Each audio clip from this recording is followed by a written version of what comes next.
Muy buenas tardes, queridos estudiantes. Les voy a presentar el sílabo de la materia Análisis de Información y Estudios Métricos de la Información.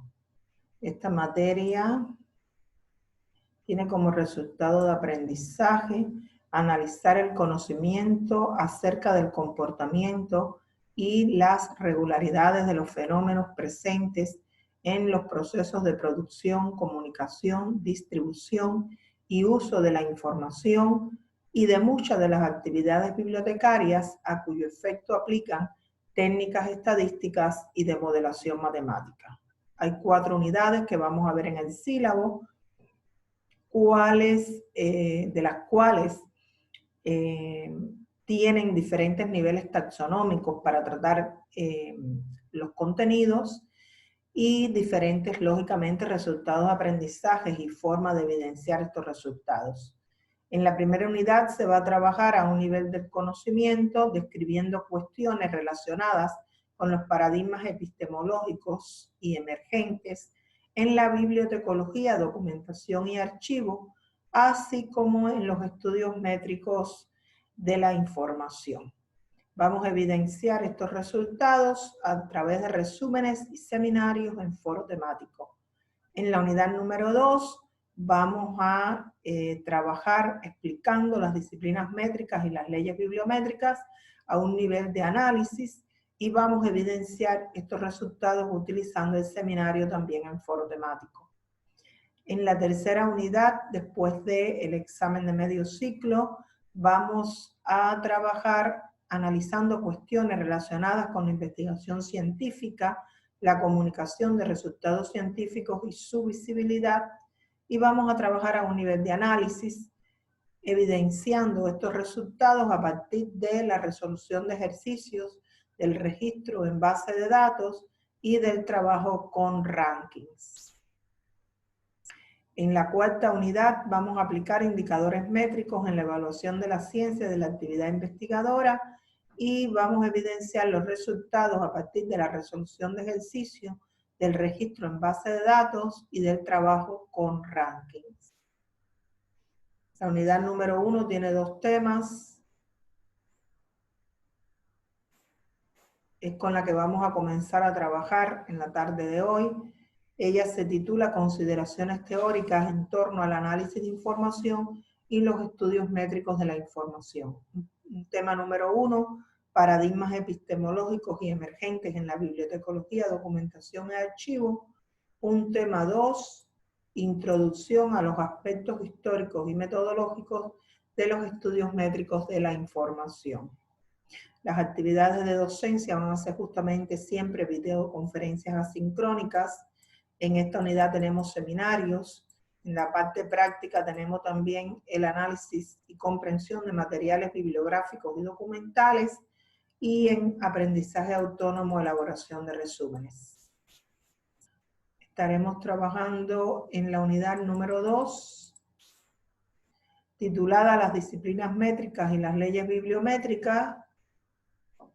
Desde el 29 de junio hasta el 1 de agosto vamos a ver 2 temas. Tema 1, las disciplinas métricas, contexto teórico y definiciones, caracterización, estudios realizados y aplicaciones. Y tema 2, las leyes bibliométricas. También trabajaremos con videoconferencias asincrónicas, seminarios en la parte docente, en la parte de práctica con la comprensión y análisis de materiales bibliográficos y documentales, y en la parte autónoma con lecturas que se van a indicar para comprender los contenidos y poder trabajar en la unidad, ¿verdad? En la unidad número 3, esta se titula La investigación científica y la comunicación científica. Comenzaría el 11 de agosto, terminaría el 12 de septiembre. Tiene un tema 1, la investigación orientada a la sociedad y su comunicación, y un tema 2, la visibilidad de resultados científicos. En esta unidad también se van a realizar videoconferencias asincrónicas, registros, ranking, y por último, en la unidad número 4 se titula La evaluación de la ciencia de la actividad investigadora. Tiene 2 unidades, 2 temas. Tema 1, evaluación de la actividad investigadora, Y un tema 2, evaluación mediante indicadores. También aquí vamos a estar realizando videoconferencias asincrónicas y registros y también ranking. Vamos a trabajar también en la parte docente con la resolución de ejercicios. Al final del sílabo tienen toda la bibliografía, textos que están en la biblioteca de nuestra Universidad Técnica de Manabí. Y por último aparece los criterios de evaluación, que los exámenes tienen un valor en cada periodo de 15 puntos para un total de 30 puntos.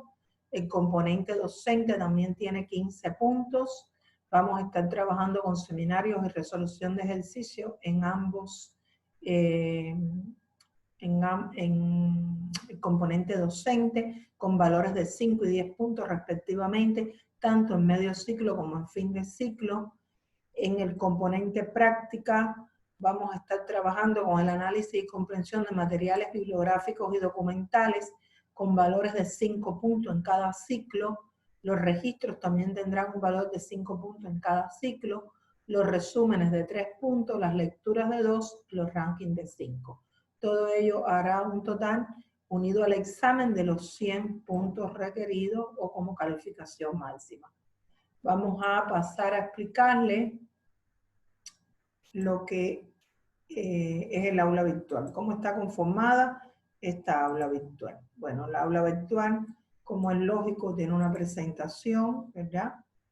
De los temas, medio ciclo, fin de ciclo, los objetivos, la metodología, cuando ustedes ya tengan el acceso, porque cómputo es quien debe ubicarles a ustedes ese acceso, ya ustedes podrán ver esta aula.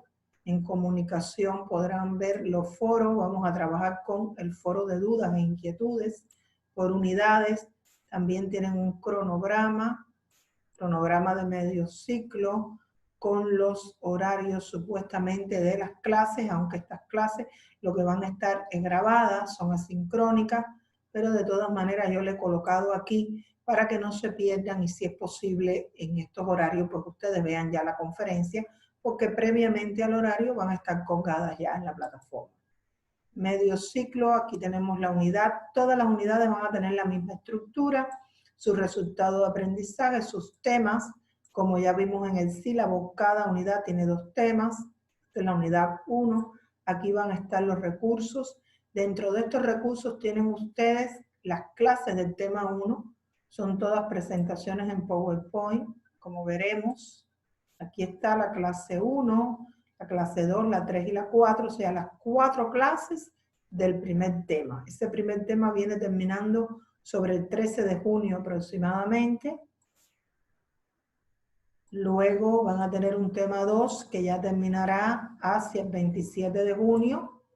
Pero antes de esto, debajo del tema 1, van a tener los links a las videoconferencias. Cuando terminemos esta clase, yo voy a colocar el enlace acá donde dice videoconferencias tema 1. Ahí voy a ubicar el link de esta primera clase. Y también ahí van a estar el link de las otras 3 clases. Igual sucederá con el tema 2. Aquí estarán las videoconferencias. Aquí tenemos recursos. Como pueden apreciar, todos los de la unidad 1 están aquí. Todos los textos que ustedes pueden revisar para adentrarse en los contenidos que vamos a estar revisando, ¿no? Aquí luego les voy a orientar actividades que todavía en estas primeras clases solamente van a dedicarse a leer y a estudiar. Que en su momento les voy a indicar cuáles son las actividades que vamos a ver. Dicho esto, vamos a pasar entonces a lo que es la primera clase.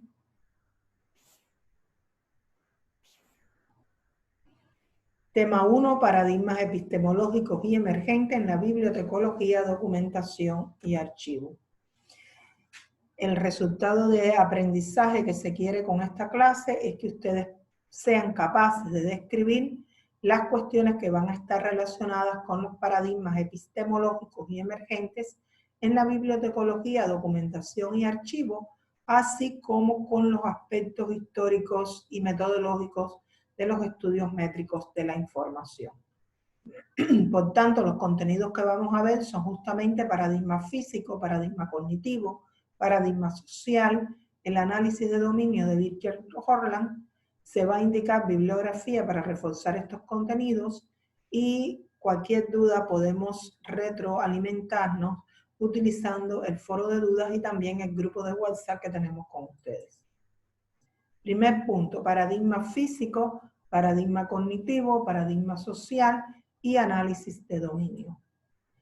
Cuando estamos hablando de paradigma, estamos hablando de una posición que se adopta, de que no se puede ser neutral. También estamos hablando de las leyes que regulan el funcionamiento de las disciplinas y las organizaciones, de las creencias y enunciados emocionales que se interiorizan por la educación. De los enunciados del paradigma no están necesariamente conectados en forma lógica y los nuevos paradigmas no surgen por acumulación de nuevos estudios, sino por enfrentamiento con otros paradigmas. Pongamos nuestro ejemplo. Nuestro ejemplo ha tenido siempre una visión tradicionalista.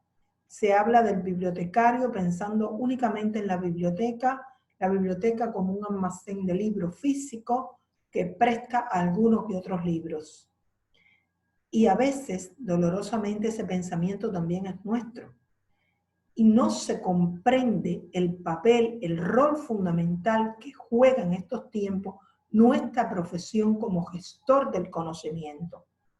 Por tanto, emerge un nuevo paradigma a raíz justamente también del propio desarrollo tecnológico que nos ha empoderado a nosotros como gestores del conocimiento en la búsqueda de una información que tenga validez, que sea novedosa, que tenga calidad y que pueda ser utilizada con fines de la investigación científica, como soporte a esa investigación.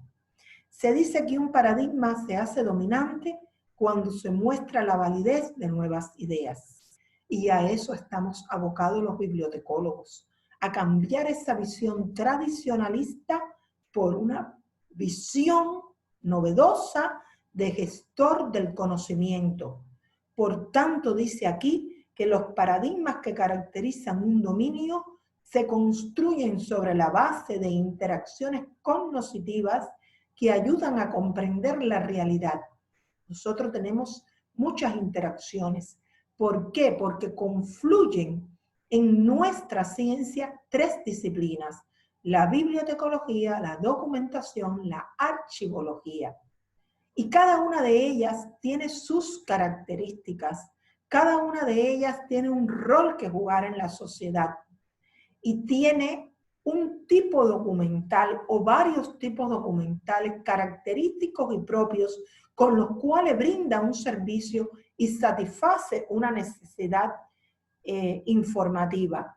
Por tanto, el dominio del conocimiento de la bibliotecología emerge y se funda a partir de esas interacciones cognitivas propias de las tres disciplinas que tienen lugar bajo el denominativo que pudiésemos llamar ciencias de la información. Y eso nos hará entender de verdad nuestro rol en el campo del conocimiento que estamos representando y nuestro encargo social. Kuhn, que es un estudioso de los paradigmas, dijo que esta era una disciplina inmadura, con una adscripción plural. Claro que es plural, porque tiene tres disciplinas que la están conformando. Dice que se desarrollan variadas líneas y las diferencias de enfoques no son definitivas. No son definitivas porque hay coexistencias entre unas y otras, hay bifurcaciones entre la documentación, ¿verdad? El documento escrito, el documento digital, el documento texto que se usa en una biblioteca, el documento texto que se usa en un archivo, y por eso es una disciplina que evoluciona espiralmente, que existen desavenencias. Claro, eso es lo que enriquece justamente nuestro campo del conocimiento, porque imagínense que todos estemos de acuerdo con el mismo punto de vista toda la vida. No hay crecimiento, no hay desarrollo, no hay evolución. Pareceríamos robots, ¿ya? Entonces, eso enriquece el conocimiento, las posturas, las ideas, el predominio de una posición sobre otra, ¿verdad? ¿Por qué? Porque se exponen razones que llevan a una lógica y adoptar una posición que puede ser también paradigmática. Por ejemplo, en los tiempos actuales, la posición de gestor del conocimiento es una postura emergente, es una postura paradigmática que nos llevará a nosotros a desarrollar nuestro entorno informativo, cognoscitivo, desde otra perspectiva más allá de la biblioteca, del documento y del archivo. El estudio en nuestra disciplina es especialmente complejo, está visto, porque no existen tampoco muchas teorías explícitas, sino que esas teorías han tenido apoyo en la psicología, obviamente. Trabajamos con usuarios, ¿verdad? Y a los usuarios hay que tratarlo bonito, hay que tratarlos bien, hay que darle el libro que les guste, con el que van a resolver el problema. Hay que buscarle más allá de lo que están buscando para ser un buen profesional de la información, un buen bibliotecólogo.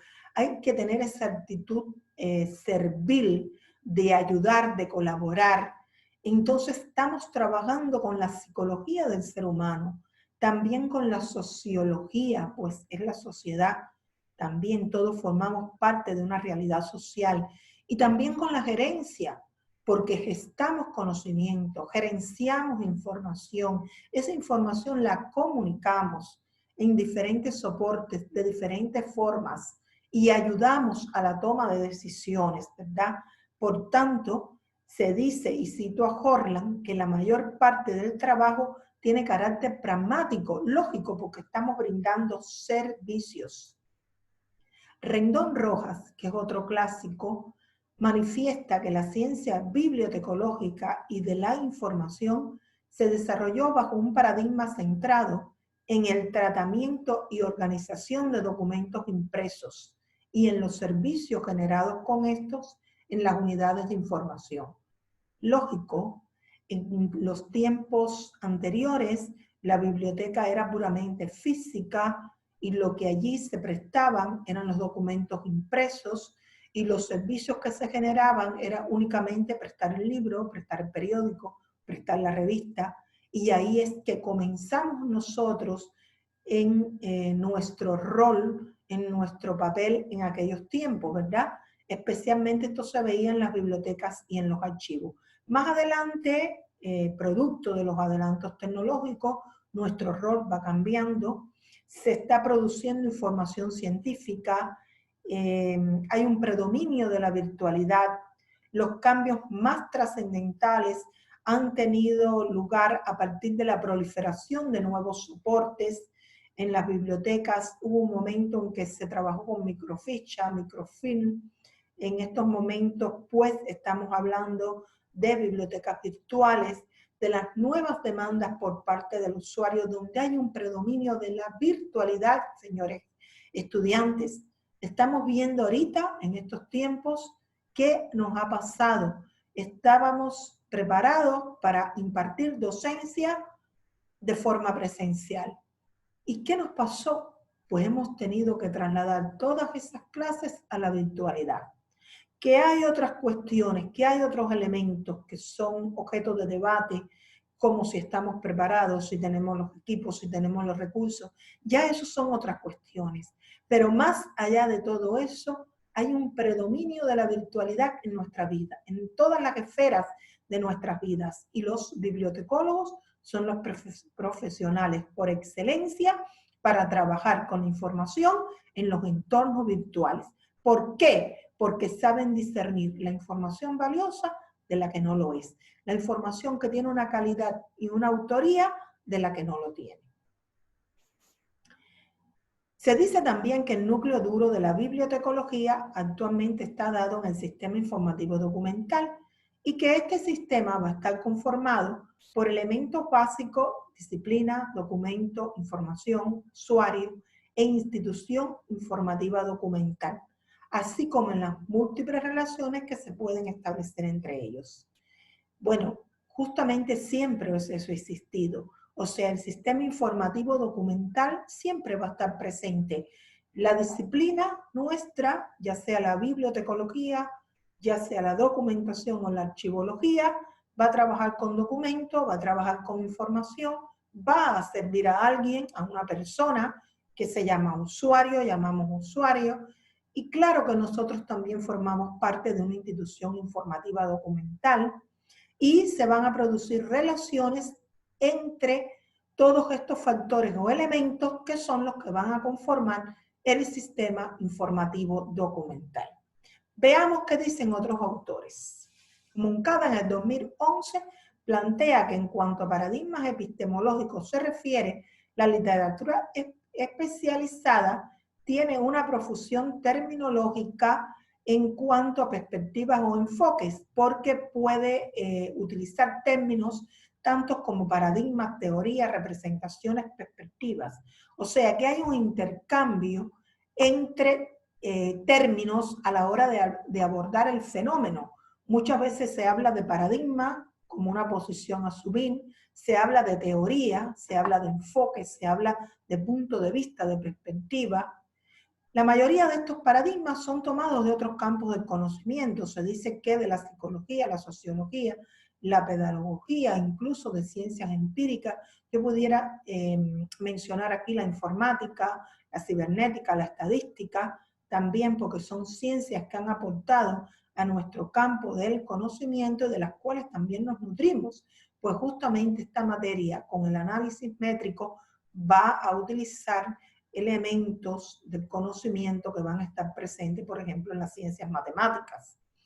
Y vamos a utilizar aspectos de visualización más allá de las tecnologías que normalmente se utilizan como software, que también forman parte de las ciencias informáticas.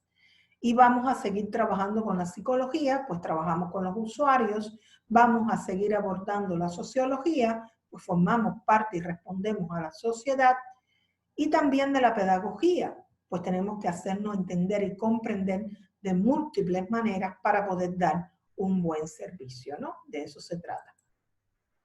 Bueno, se dice, Moncada plantea también que hay varias vertientes. Una vertiente empírico-analítica, donde se introdujo métodos hipotéticos deductivos, se priorizó la información registrada y las instituciones vinculadas, así como la relación sociedad-biblioteca. O sea, en esa vertiente empírica lo que se priorizaba era la relación sociedad-biblioteca. En cambio, hay una segunda vertiente fenomenológica interpretativa que surge entre 1960 y 1980, que es justamente una crítica a la teoría y práctica bibliotecaria empírica, o sea, la anterior, y coincide con la aparición de la ciencia de la información y pretende que se conciba la bibliotecología, y cito, como una técnica encargada del almacenamiento, organización, comunicación de datos e información. Por último, Moncada plantea que también hay una visión o una vertiente dialéctico-crítica, también denominada gerencial, que es la que en nuestros tiempos está, es la más actual, es la que tiene el papel emergente, que plantea la necesidad de revisar las relaciones entre los que producen información, entre los intermediarios y entre los destinatarios dentro del sistema bibliotecario. Dice que hay una tendencia generalizada a considerar tres grandes paradigmas dentro de las ciencias de la información: el paradigma físico o positivista a inicios de la disciplina, el paradigma cognitivo, crítico, cuestionador de ese paradigma físico, y un paradigma que supera a todos ellos, que es el paradigma social o sociocognitivo, que va a englobar una serie de enfoques, teorías, postulados, que se van a centrar en un contexto sociocultural como elemento determinante del proceso informativo y comunicativo. Ese paradigma físico que se alude surge entre los años 1945 y 60, está presente en la etapa fundacional de las ciencias de la información y se centra en la recuperación de información. ¿Qué pasaba en aquellos años? Justamente interesaba cuántos documentos se recuperaban para brindar un servicio. Si yo prestaba 20 libros, yo era un eficiente bibliotecólogo. Si los libros le valían o no le valían al usuario, no era muy importante. El problema era que yo, con la necesidad informativa que viniera el usuario a consultarme, le diera 20 libros diferentes. Luego yo no me retroalimentaba si esos libros habían sido útiles o no habían sido útiles. ¿Qué sucede con el paradigma cognitivo de la década de los 70? Bueno, ya aquí hay una influencia de la lingüística, la teoría de la información, de la computación. Hay un producto de avance de la industrialización y de las tecnologías donde surgen nuevos soportes como el microfilm, las microfichas, y voy a dar un servicio más acabado a los usuarios. Ya me va a interesar si al usuario de verdad le va a interesar o le sirve el libro que le estoy facilitando o no le sirve, ¿no? Y luego en la década de los 90, aproximadamente 1991, tenemos ante nosotros el paradigma social o sociocognitivo que llega hasta la actualidad, donde va a estar enfocado en los procesos mentales, objetivos e individuales y se va a adoptar una visión holística en torno a la incorporación de los factores sociales en el aprendizaje.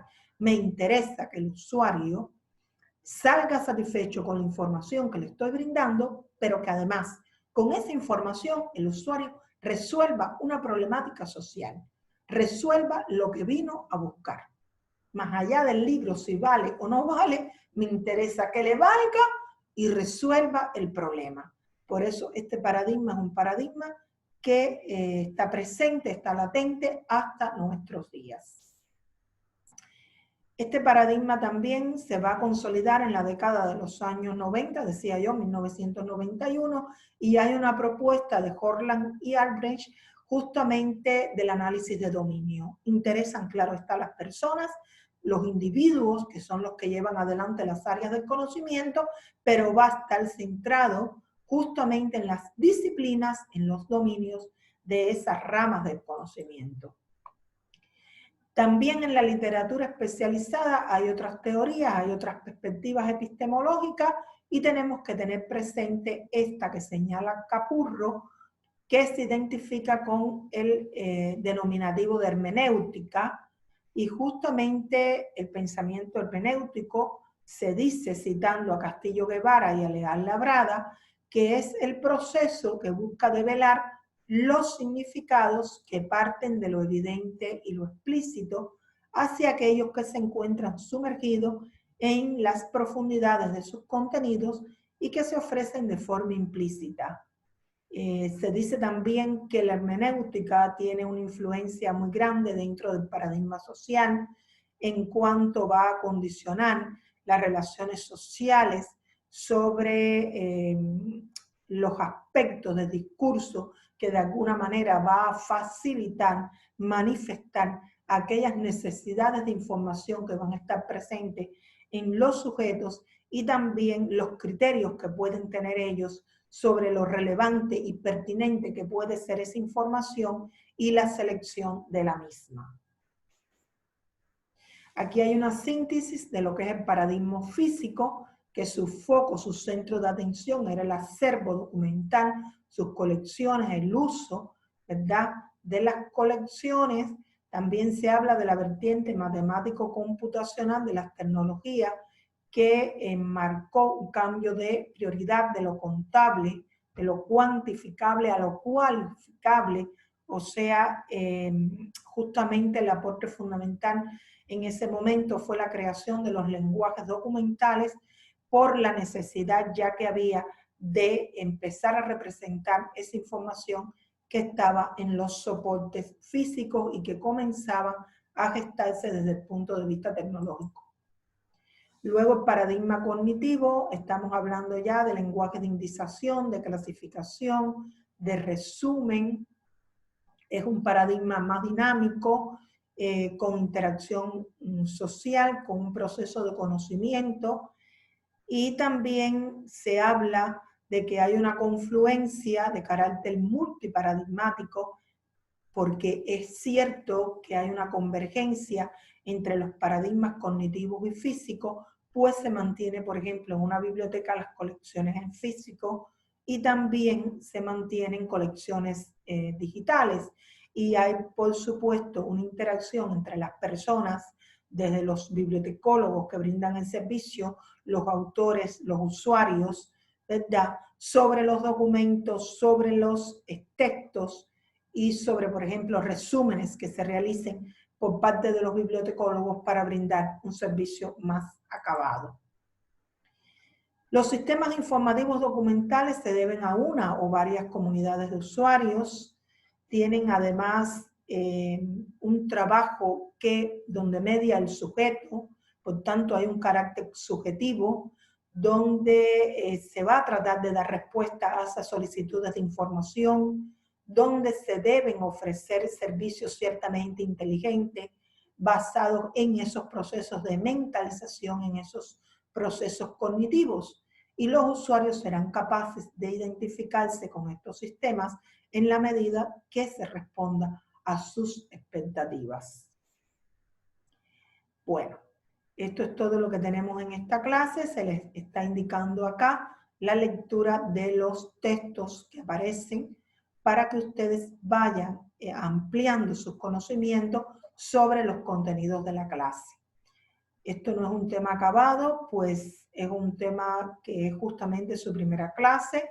Tenemos 2 clases más hablando de paradigmas y luego vamos a explicar en una 4ª clase la realización de los 2 ejercicios evaluativos de la unidad número 1, también con videoconferencias asincrónicas. Yo les dejo el enlace de esta clase en el aula virtual, la indicación para que ustedes puedan ver la conferencia. Le doy las gracias porque ustedes sean capaces de revisar estos contenidos. Le pido a Dios que los bendiga a ustedes y a sus familiares y que tengamos mucha fe porque juntos vamos a poder lograr un semestre de calidad y ustedes van a poder vencer esta materia. Dios los bendiga.